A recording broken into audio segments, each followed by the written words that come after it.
అతని పేరు వినగానే ప్రజలు వణుకుపోతారు. 2 రాష్ట్రాల ప్రభుత్వాలు అతని ముందు తలదించవలసి వచ్చింది. కేవలం 10 సంవత్సరాల వయసులోనే అతను హంతకుడయ్యాడు. అతని జీవిత కాలంలో సుమారు 184 మందిని చంపాడు. వారిలో సగం పైగా ఫారెస్ట్ గార్డులు మరియు పోలీసులు మాత్రమే. ఇదే కాకుండా అతను దాదాపు 2000 ఏనుగుల ప్రాణాలను అమాయకంగా తీసుకున్నాడు. మరి తన శత్రువులందరినీ తుడిచిపెట్టాడు. ఏనుగు దంతాల స్మగ్లింగ్ నుండి గంధపు చక్ర స్మగ్లింగ్ వరకు, కిడ్నాప్ల నుండి మర్డర్ల వరకు అతని సామ్రాజ్యాన్ని పెంచుకున్నాడు. Kannada cinema super star Raj Kumar ను కిడ్నాప్ చేశాడు. ఆ తర్వాత ఒకసారి కర్ణాటక మాజీ మంత్రి నాగప్పను కిడ్నాప్ చేసి భారతదేశం అంతా సంచలనం సృష్టించాడు. అతని పాపులారిటీ మరియు క్రూరత్వానికి విసిగిపోయిన కర్ణాటక మరియు తమిళనాడు ప్రభుత్వాలు అతన్ని పట్టుకోవడానికి 5 కోట్ల రివార్డును ప్రకటించవలసి వచ్చింది. 20 సంవత్సరాలలో 220 కోట్లు ఖర్చు చేసినా పోలీసులు అతన్ని సజీవంగా పట్టుకోలేకపోయారు. అతనే India's most wanted criminal Koose Muniswamy Veerappan Gounder. ఇతని జీవితం పుష్ప సినిమాకి ఏమాత్రం తగ్గని రియల్ లైఫ్ స్టోరీ. ఈ వీడియో చాలా ఇంట్రెస్టింగ్ ఉంటుంది. ఎక్కడ స్కిప్ చేయకుండా లాస్ట్ వరకు చూడండి. ఈ వీడియో క్రియేట్ చేయడానికి చాలా రీసెర్చ్ చేశాను. మీ వంతుగా ఈ వీడియోకి ఒక లైక్ చేయండి. మరెన్నో ఇన్ఫర్మేషన్ వీడియోల కోసం మన ఛానల్ సబ్స్క్రైబ్ చేసుకోండి. కూసే మునిస్వామి వీరప్పన్ 1952 జనవరి 18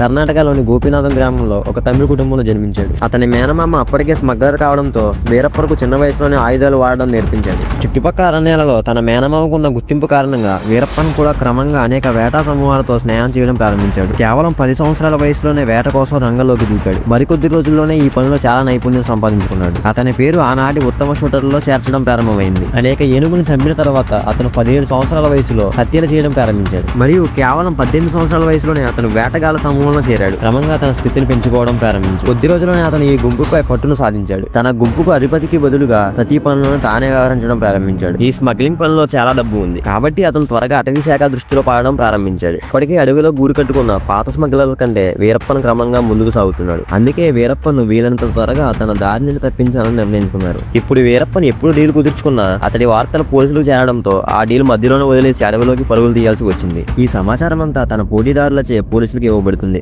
దీని కారణంగా అతని సంపద మరియు కీర్తి వేగంగా పడిపోవడం ప్రారంభించింది. ఈ విషయం వీరప్పన్కు అస్సలు నచ్చలేదు. అందుకే తన డీల్ గురించి పోలీసులకు ఎవరు సమాచారం అందిస్తున్నారో వారందరినీ చంపడం ప్రారంభించాడు. దీని తర్వాత అతను తన మధ్య వచ్చిన ఫారెస్ట్ గార్డులను కూడా చంపడం ప్రారంభించాడు. వీరప్పన్ అడవిలో రాజ్యాన్ని స్థాపించాలనుకున్నాడు. అందుకే అడవిలో ఉన్న మిగతా స్మగ్లర్లందరినీ ఒక్కొక్కరిగా చంపడం మొదలుపెట్టాడు. వీరప్పన్ తన ప్రత్యర్థులందరినీ ఒక్కొక్కరిగా చంపుతున్నప్పుడు పొరుగు రాష్ట్ర అరణ్యాలలో కూడా తన స్థాయి కీర్తి పెరుగుతుంది. ఇలా తమిళనాడు, కర్ణాటక అరణ్యాలను వీరప్పన్ తన ఆధీనంలో తీసుకున్నాడు. ఇలాగా తన పనిలో జోక్యం చేసుకున్న వారందరినీ చంపేశాడు. ఇందులో పోలీస్ అధికారులు, అటవీ అధికారులు మరియు ఇన్ఫార్మర్ల సంఖ్య చాలా అధికంగా ఉంది. ఏనుగు దంతాల వ్యాపారం ద్వారా వీరప్పన్ చాలా డబ్బు సంపాదించాడు. అయితే ఈ ఆదాయం కోసం దాదాపు 2000 ఏనుగులను చంపేశాడు. దీంతో అడవిలో ఏనుగుల సంఖ్య తగ్గుముఖం పట్టడం ప్రభుత్వానికి తలనొప్పిగా మారింది. అందుకే తమిళనాడు, కర్ణాటక ప్రభుత్వాలు అడవిలో అటవీ అధికారుల సంఖ్య పెంచి ఏనుగు దంతాల అమ్మడాన్ని నిలిపివేసింది. ఈ ప్రభుత్వ చర్యల కారణంగా వీరప్పన్ పతనం ప్రారంభమైంది. అందుకే ఇప్పుడు వీరప్పన్ ఏనుగు దంతాలకు బదులుగా గంధపు చక్ర స్మగ్లింగ్ ప్రారంభించాడు. తన జీవిత కాలంలో సుమారు 10,000 టన్నుల గంధాన్ని నరికి విక్రయించాడు. అప్పట్లో దాని ధర 2 బిలియన్ రూపీస్.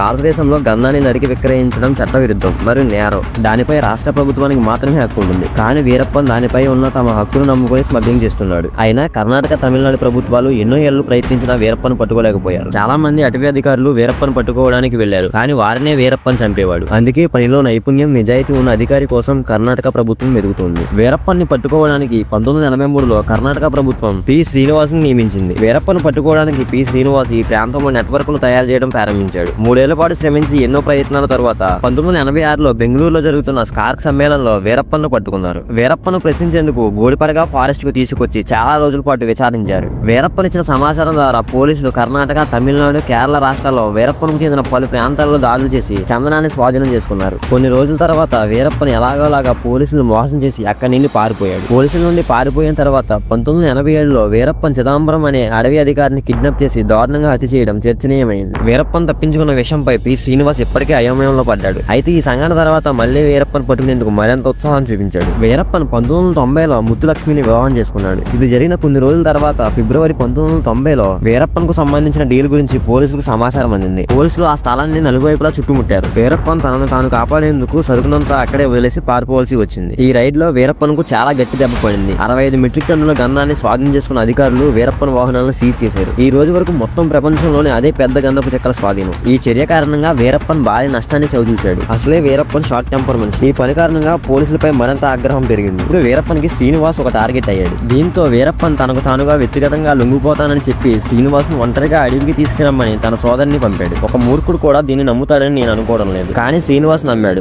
వీరప్పన్ ఒంటరిగా కావడానికి అడవికి వెళ్ళాడు. అందరూ ఊహించినట్లుగానే అతను హత్యకు గురయ్యాడు. వీరప్పన్ శ్రీనివాస్ తలను కోసుకుని తన సహచరులతో కలిసి ఫుట్బాల్ ఆడాలని కూడా భావిస్తారు. ఇలాంటి అక్రమ హత్యలతో దేశం దేశం మొత్తం ఉలిక్కిపడింది. అతని క్రూరత్వానికి సంబంధించిన కథలు దేశంలో ప్రతి మూల ప్రసిద్ధి చెందాయి. ఒక్కడే 2 రాష్ట్రాల పోలీసులను ముక్కున వేలుసుకునేలా చేశాడు. 2 రాష్ట్రాల పోలీసులు ఎప్పుడు చర్యలు తీసుకున్నా వీరప్పన్ ఇతర రాష్ట్ర అడవుల్లోకి తలదాచుకుంటాకి వెళ్ళిపోయేవాడు. దీంతో పోలీసులు కోరుకున్నప్పటికీ వీరప్పన్ని పట్టుకోలేకపోయేవారు. అందుకే కర్ణాటక, తమిళనాడు ప్రభుత్వాలు కలిసి 1992లో వీరప్పన్ కోసమే కాకుండా తన ముఠా సభ్యులందరికీ షూట్ ఎట్ సైట్ ఆర్డర్స్ వచ్చాయి. ఫిబ్రవరి 1992లో STFI వీరప్పన్ రహస్య స్థావరాలపై ఆపరేషన్ నిర్వహించి వీరప్పన్ రైట్ హ్యాండర్ గురునాథన్ చంపారు. ఈ మొత్తం ఆపరేషన్ లో SI షకీల్ అహ్మద్ ప్రధాన పాత్ర పోషించాడు. అతని ధైర్య సాహసాల కారణంగానే ఇది సాధ్యమైంది. ఈ సంఘటన తర్వాత వీరప్పన్ నిశ్శబ్దంగా కూర్చోలేదు. 3 నెలల తర్వాత అతను రామాపురం పోలీస్ స్టేషన్ పై దాడి చేసి చాలా మంది పోలీసు అధికారులను చంపి వారి ఆయుధాలను దోచుకున్నాడు. వీరప్పన్ ఒకదాని తర్వాత ఒకటి అనేక దాడులు చేస్తున్నాడు. ఆ తర్వాత STF వీరప్పన్ స్థావరాలపై దాడులు నిర్వహించింది. కానీ STF కి ఏం దొరకలేదు. మరోవైపు వీరప్పన్ నకిలీ దంతాల ఒప్పందం గురించి పుకార్లు వ్యాప్తి చేస్తున్నాడు. ఈ పుకార్ల కారణంగా 1992 ఆగస్టు 14న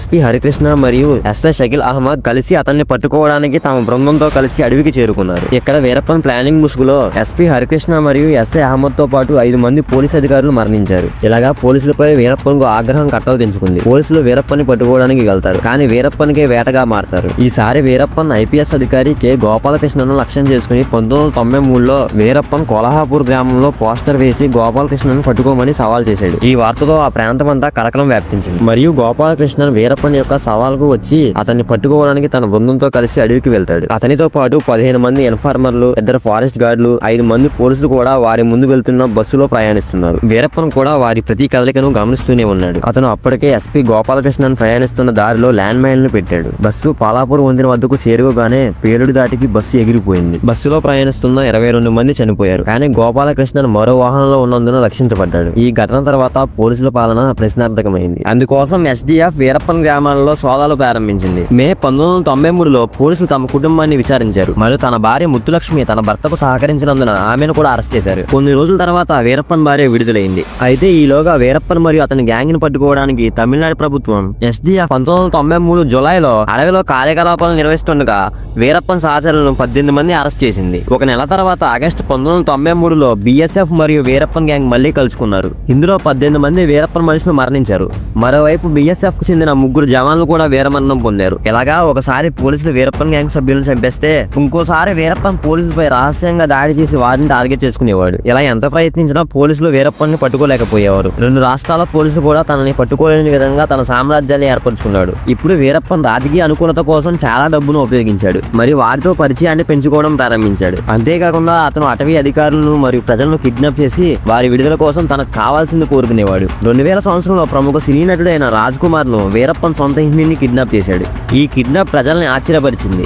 యావత్ భారతదేశాన్ని హల్చల్ చేశాడు. అయితే కర్ణాటక ప్రభుత్వంపై ఒత్తిడి పెరిగింది. వీరప్పన్ యొక్క అనేక డిమాండ్లను అంగీకరించవలసి వచ్చింది. వీరప్పన్ అనేక డిమాండ్లు ముందు ఉంచాడు. తమిళనాడు, కర్ణాటకలో జరుగుతున్న కావేరీ జలాల వివాదంపై తమిళనాడుకు న్యాయం చేయాలని వీరప్పన్ కోరాడు. కర్ణాటకలో తమిళాన్ని కూడా ద్వితీయ భాషగా మార్చాలని వీరప్పన్ చెప్పాడు. వీరప్పన్ డిమాండ్లలో కొన్ని డిమాండ్లు ఇప్పటి వరకు ఎవరికీ తెలియదు. చాలా కష్టపడి 108 రోజుల తర్వాత రాజ్కుమార్ ను విడుదలయ్యేలా చేశారు. రాజ్కుమార్ ని విడుదల చేయడం పట్ల ఎన్నో నిజాలు దాగి ఉన్నాయి. దీని వెనక ఉన్న నిజం ఏది ఏమైనప్పటికీ వీరప్పన్ ప్రముఖ వ్యక్తులను కిడ్నాప్ చేయడం ఇంకా ఆపలేదు. రాజ్కుమార్ ఘటన జరిగిన దాదాపు 2 సంవత్సరాల తర్వాత 2002 ఆగస్టు 25న వీరప్పన్ మాజీ మంత్రి నాగప్పను తమ గ్రామమైన కంగేరు నుంచి కిడ్నాప్ చేశాడు. ఈసారి చర్చలేమీ లేకుండానే నాగప్పను విడుదల చేసేందుకు పోలీసులు చర్యలు తీసుకోవాలని ప్రభుత్వం నిర్ణయించింది. అయితే ఈ ప్లాన్ ఘోరంగా విఫలమైంది. నాగప్పను విడుదల చేయలేకపోయారు. వీరప్పన్ అరెస్ట్ చేయలేకపోయారు. అదే సమయంలో పోలీసులపై వీరప్పన్ కోపం పెంచుకున్నాడు. అందుకే ప్రభుత్వం తనతో చర్చలు జరపదని భావించి నాగప్పను చంపి అడవిలో పడేశాడు. ఈ ఘటనతో మరోసారి సౌత్ ఇండియా ఒక్కసారిగా ఉలుక్కుపడింది. అప్పుడు కర్ణాటక ప్రభుత్వం వీరప్పన్ పట్టుకున్న వాళ్ళకి 5 కోట్ల రివార్డును ప్రకటించింది.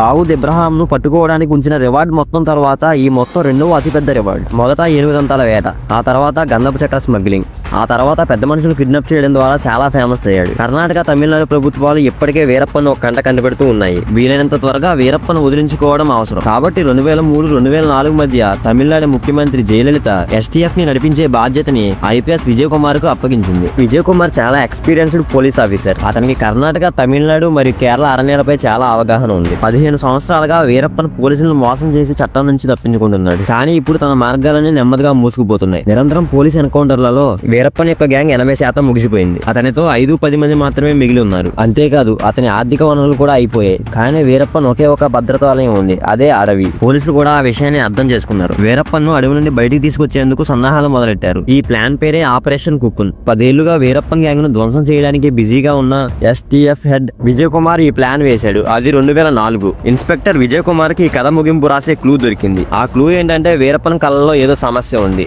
వీరప్పన్కి సరిగ్గా చూపు కనబడడం లేదు. దీనిని సద్వినియోగం చేసుకోవడానికి పోలీస్ ఇన్ఫార్మర్ అనేక సమావేశాల తర్వాత వీరప్పన్ కళ్ళ చికిత్స చేయించుకోవడానికి ఒప్పించాడు. ఆశ్చర్యకరంగా అతను అంగీకరించాడు. బహుశా మరింత ఇబ్బందిగా ఉండవచ్చు. ఆ తర్వాత పోలీసుల ప్లాన్ మలుపు తిరిగింది. అంబులెన్స్ ఏర్పాటు చేయబడింది. దీని డ్రైవర్ STF అధికారి. అతనితో పాటు ఇంకో STF అధికారి కూడా ఉన్నాడు. 2004 అక్టోబర్ 14 అతని డెన్ నుండి వీరప్పన్ను బయటకు తీసుకొచ్చారు. తెల్ల బట్టల్లో వీరప్పన్ బలహీనంగా కనిపిస్తున్నాడు. తన గుర్తింపు మార్చుకోవడానికి తన సొంత మీసాలను కత్తిరించుకున్నాడు. తనతో పాటు తన 9 వ్యక్తులు అంబులెన్స్ లో కూర్చున్నారు. ఆపై ప్రయాణం మొదలైంది. కొంత దూరం వెళ్ళగానే అంబులెన్స్ డ్రైవర్ ఒక్కసారిగా బ్రేక్ వేశాడు. STF అధికారులు ఇద్దరు అంబులెన్స్ నుంచి దిగి పరుగులు తీశారు. వీరప్పన్ తనకు ఏం జరిగిందో అర్థం చేసుకునే సమయానికి 30 మంది STF అధికారులు అంబులెన్స్ ను చుట్టుముట్టారు. మెగాఫోన్ లో ఒక ప్రకటన చేశారు. వీరప్పన్, మిమ్మల్ని అన్ని వైపుల నుండి చుట్టుముట్టాం, మీరే లొంగిపోండి. కానీ అతను ఇలాగా పోలీసులకు లొంగిపోలేకపోయాడు. కాబట్టి ప్రకటన వెలువడిన వెంటనే అతను మరియు అతని సహచరులు పోలీసులపై కాల్పులు ప్రారంభించారు. మరుసటి క్షణం మొత్తం STF బృందం వారి ఆటోమేటిక్ రైఫిల్ తో అంబులెన్స్ పై బుల్లెట్లు కాల్చడం ప్రారంభించారు. అంబులెన్స్ పై 300 పైగా బుల్లెట్లు దూసుకు వెళ్లాయి. క్రమంగా STF బృందం అంబులెన్స్ వైపు కదులుతుంది. లోపల వీరప్పన్ మనుషులు హతమైనట్లు కనిపించింది. బలహీనమైన వీరప్పన్ తన చివరి శ్వాస కోసం పోరాడుతున్నాడు. ఊహించండి, 138 బుల్లెట్లు కాల్చబడ్డాయి. అయినప్పటికీ వీరప్పన్ కేవలం 2 బుల్లెట్లు మాత్రమే తగిలాయి. అతను తన మరణానికి చాలా దగ్గరగా ఉన్నాడు. అయినప్పటికీ తనకు తాను రక్షించుకోవడానికి పోరాడుతున్నాడు. 2000కు పైగా ఏనుగులను, 184 మంది ప్రజలను చంపి 20 ఏళ్లు భయానక వాతావరణం సృష్టించి 2004 అక్టోబర్ 14న రాత్రి 11 గంటలకు వీరప్పన్ కథ సుఖాంతమైంది. అతని కోసం వేట భారతదేశం చరిత్రలో అత్యంత ఖరీదైన మరియు కఠినమైన మానవ వేటగా మారింది. 20 సంవత్సరాల వేట 20 నిమిషాల్లో ముగిసింది. వీరప్పన్ కు ప్రభుత్వాన్ని పడగొట్టే సత్తా ఉందని చెప్పుకునేవారు. అది చాలా వరకు నిజం. నటుడు రాజ్ కుమార్ కిడ్నాప్ తర్వాత 108 రోజుల పాటు యావత్ భారతదేశాన్ని భయాందోళనలో ఉంచాడు. వ్యవసాయ శాఖ మంత్రి నాగప్పన్ కిడ్నాప్ చేసి 2 రాష్ట్రాల ప్రభుత్వాలను మోకాల మీద నిలబెట్టాడు. వీరప్పన్ చాలా సార్లు పట్టుబడడానికి దగ్గరగా వచ్చి తప్పించుకునేవాడు. ఎందుకంటే అతను కొంతమంది అవినీతి పోలీసు అధికారుల ద్వారా సమస్త సమాచారాన్ని రాబట్టేవాడు. అయితే చాకచక్యంగా వ్యవహరించే వీరప్పన్ను పోలీసులు సజీవంగా పట్టుకోలేకపోయారు. వీరప్పన్ ఎన్కౌంటర్ గురించి మీడియాలో అనేక సిద్ధాంతాలు వచ్చాయి. వీరప్పన్ను పోలీసులు 3 రోజులు చిత్రహింసలు పెట్టి చంపారని, వీరప్పన్ లొంగిపోవాలనుకున్నాడు కానీ అతనికి అవకాశం ఇవ్వలేదని, అతన్ని సజీవంగా పట్టుకుని ఉంటే చాలా మంది రాజకీయ నాయకులు మరియు అధికారులు ఉచ్చులో పడి ఉండేవారని కూడా అంటూ ఉంటారు. అయితే నిజం ఏంటి అనేది వీరప్పన్ మరణంతో రహస్యంగా సమాధి అయిపోయింది. See you in the next video. జై హింద్, జై భారత్.